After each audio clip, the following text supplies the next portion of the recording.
मायके से पहले ससुराल। रेखा जी जब रोटी बना रही थी कि तभी किसी ने दरवाजे की बेल बजाई। बेचारी रेखा रसोई घर में अपने हाथों में लगे आटे से भरे हाथों को धोने तक लगातार दरवाजे की कुंडी बज रही थी। वह लगातार बोल रही थी, थोड़ा रुको, मैं आ रही हूँ। अब इस उम्र में भाग कर जाने भी नहीं सकती दरवाज़ा खोलने के लिए। जैसे ही उसने दरवाज़ा खोला और सामने देखा तो उसकी बेटी ईशा दरवाजे के बाहर खड़ी थी। तब उसे आश्चर्य हुआ कि कुछ बताया भी नहीं, मैंने भी नहीं बुलाया, तो ईशा अचानक कैसे आ गई। अपनी बेटी को देखकर रेखा बोली, आने से पहले बताना तो चाहिए था। अकेले ही आई हो क्या? जमाई जी और बच्चे कहाँ हैं? रेखा ने एक साथ कई सारे सवाल किए। तब ईशा बोली, माँ, क्या कोई अपनी प्यारी इकलौती बेटी का ऐसे स्वागत करता है? मुझे लगा कि तुम मुझे अचानक देखकर बहुत खुश होगी, सबसे पहले मुझे गले लगा लोगी, पर यहाँ तो उल्टा ही हो रहा है। शायद तुम दुनिया की पहली माँ होगी जो बेटी को ससुराल से अपने घर आते देख खुश होने की बजाय चिंता में पड़ गई। क्या मैं अकेली इस घर में नहीं आ सकती? क्या हमेशा दामाद और बच्चों के साथ ही आना जरूरी है? बोलकर ईशा घर में प्रवेश कर गई और अपना सामान रखकर बोली, भाभी कहाँ पर है? भाभी जल्दी चाय नाश्ता लेकर आओ, आपकी नंद आई हैं। बहू घर पर नहीं है, अपने मायके गई है, माँ ने कहा। अच्छा, इसलिए तुम घर संभाल रही हो और खाना बना रही हो? माँ, तुम्हारी बहू के तो बड़े मुठाठ हैं। बहू मौत से घूम रही है और सास घर संभाल रही है। देखो ना, आपने बहू के आने से पहले ही खाना बनाकर रखा है। उसे घर आकर कुछ भी काम करने की जरूरत नहीं है। बड़े नसीब लेकर आई है आपकी बहू, और एक मैं हूँ जिससे उसकी सास कभी एक गिलास पानी भी नहीं पूछती। ईशा ने ताना मारते हुए कहा, बेटा, प्यार और इज्जत ऐसी चीज है जो हम पहले किसी को देते हैं, फिर उससे उपेक्षा रखते हैं कि वह भी हमें वापस दे। माँ ने उसे समझाते हुए कहा। माँ ने आगे कहा, हर एक लड़की को अपने ससुराल में जगह बनानी पड़ती है। माँ, कुछ भी आसानी से नहीं मिलता। तुम अपनी सास से एक गिलास पानी की अपेक्षा रखती हो। तुम तो उनकी बहू हो, फिर भी तुमने कभी उन्हें एक गिलास पानी दिया है क्या?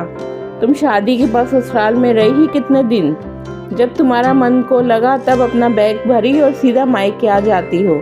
मायका और ससुराल एक ही शहर में है, इसका मतलब ऐसा नहीं होता कि तुम जब चाहो तब मायके आ जाओ और चाहो उतने दिन रहकर वापस ससुराल चली जाओ। मायके में भी बेटी को मान सम्मान तभी मिलता है जब बेटी ससुराल का मान सम्मान रखकर मायके में कुछ दिनों के लिए आती है, तभी उसे मान सम्मान मिलता है।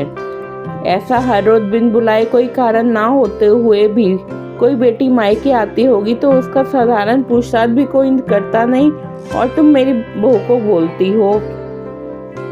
तुम तो मेरी बहू की बराबरी ही मत करो। वह कभी भी बिना बुलाए अपने मायके नहीं जाती है, और गई भी तो वहाँ की कोई भी बात है मुझे कुछ नहीं बोलती। वह जब भी रहती है तब मुझे घर के कोई काम भी हाथ नहीं लगाने देती। अब मेरी इच्छा से घर के काम, मैं अपनी इच्छा से घर के काम कर रही हूँ। वह मुझे काम करने को नहीं कह गई। अपनी बेटी को माँ के सिवाय अच्छा कौन समझ सकता है? मुझे तुम्हारे स्वभाव अच्छी तरह पता है। तुम्हारे ससुराल में सब लोग अच्छे हैं, तुम ही उनके साथ मिलजुल कर रहना नहीं चाहती। ससुराल तो ससुराल होता है और मायका तो मायका होता है। मायके में घर का काम अपनी मर्जी से होता है। ससुराल में सबसे पहले सबका दिल जीतना पड़ता है, सबको अपना बनाना पड़ता है। उसके लिए छोटों से लेकर बड़ों तक सबको प्यार करना पड़ता है। सबकी नापसंद नापसंद का ध्यान रखना पड़ता है। सबसे प्यार से बोलकर सबको उनके घर के कामों में मदद करनी पड़ती है।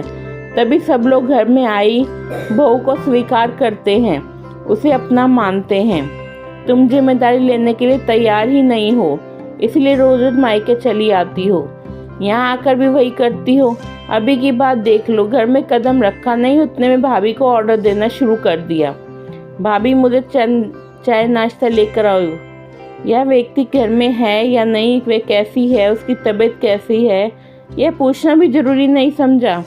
घर में आए मेहमान की मेहमान नवाजी होती है, पर उनका बर्ताव, बोलना सामने के व्यक्ति को पसंद आया तो मेहमान नवाजी ना मांगते पूरी होती है। पर तुम्हारा ऐसा बर्ताव मुझे ही पसंद नहीं आता तो तुम्हारे ससुराल के लोगों को कैसे पसंद आएगा।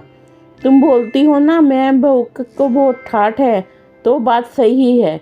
उसने यहाँ हमारा दिल जीत लिया है और हर एक के दिल में खुद की जगह बनाई है। वो रोज़ तुम्हारे जैसे ससुराल के लोगों के साथ झगड़ा करके मायके नहीं आती।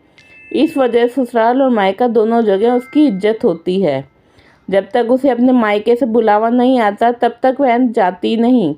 आज माँ ने ही अपनी बेटी को उसके बर्ताव के दोष दिखाए, क्योंकि उसे लगता था कि अपनी बेटी को अभी नहीं समझाया तो वह उसे कभी नहीं समझेगी। तब तक बहू भी घर आ गई। उसने ईशा को देखते ही बोली, अरे दीदी आप कब आई? मुझे फ़ोन किया होता तो मैं जल्दी घर आ गई होती ना। इस पर ईशा बोली, नहीं नहीं भाभी, मैं वापस जा रही हूँ। अभी मेरी सास का फ़ोन आया था, उनके सीने में दर्द हो रहा है, मुझे वापस जाना है। आऊँगी वापस कभी यहाँ पर, बोलकर ईशा अपना सामान लेकर चली गई। तभी उसकी भाभी ने उसे रोकने का प्रयास किया, पर उसकी सास ने ही अपनी बेटी को रोकने के लिए मना किया और अपनी बहू को बोली, बहू जाने दो, उसे पहले अपना घर संभालने दो, उसके बाद उसे मायके में आने दो। तुम्हें भी किसी के नहीं बुलाने में तुम्हारी मायके जाती हो क्या? तभी बहू समझ जाती कि सास ने उसे अपनी बेटी को जीवन का पाठ पढ़ाया है। काफ़ी महीने हो गए ईशा का फ़ोन नहीं आया था। वह खुद भी मायके नहीं आई, इसलिए उसकी माँ ने उसे फ़ोन किया। शुरुआत में किसी ने भी फ़ोन नहीं उठाया नहीं, फिर थोड़ी देर बाद फ़ोन किया तो फ़ोन उठाया, लेकिन ईशा ने नहीं, उसकी सास ने उठाया। तभी उन्होंने उनकी तबीयत का पूछा, फिर दोनों की बातें शुरू हुई। तभी बीच में ही ईशा की सास ने उसकी माँ का धन्यवाद किया। तब अचानक उनके ऐसा बोलने पर उनको कुछ समझ नहीं आया, इसलिए रेखा जी ने वापस पूछा, आप और किसी की बात कर रही हो क्या? ईशा की सास बोली, नहीं तो फिर आप धन्यवाद किसको बोल रही थी? रेखा जी ने पूछा। आपकी बेटी ईशा बहुत समझदारी से बर्ताव कर रही है, सभी को अपना बनाने की कोशिश कर रही है, सभी की मनपसंद का खाना बनाकर खिलाती है। घर में बहुत आनंद का वातावरण बना हुआ है, कोई भी झगड़ा नहीं, जैसे स्वर्ग ही बन गया हो मेरा घर। इसीलिए मैं आपको धन्यवाद बोल रही हूँ। आपकी बेटी के अच्छे बर्ताव से वह दिन हमें देखने को मिला, हम बहुत धन्य हो गए। पहले हमें उसकी तरफ से कोई भी उपेक्षा नहीं थी, पर आपने उसे समझा कर भेजा और उसके स्वभाव में बदलाव आया। आज उसी ईशा को मायके जाना तो दूर की बात है, फ़ोन पर बोलने तक के लिए उसके पास वक्त नहीं है। वह अपनी गृहस्थी में व्यस्त हो गई है। दोस्तों, सभी माँओं, अगर आपको ये कहानी पसंद आए तो चैनल को लाइक एंड सब्सक्राइब ज़रूर करें। धन्यवाद।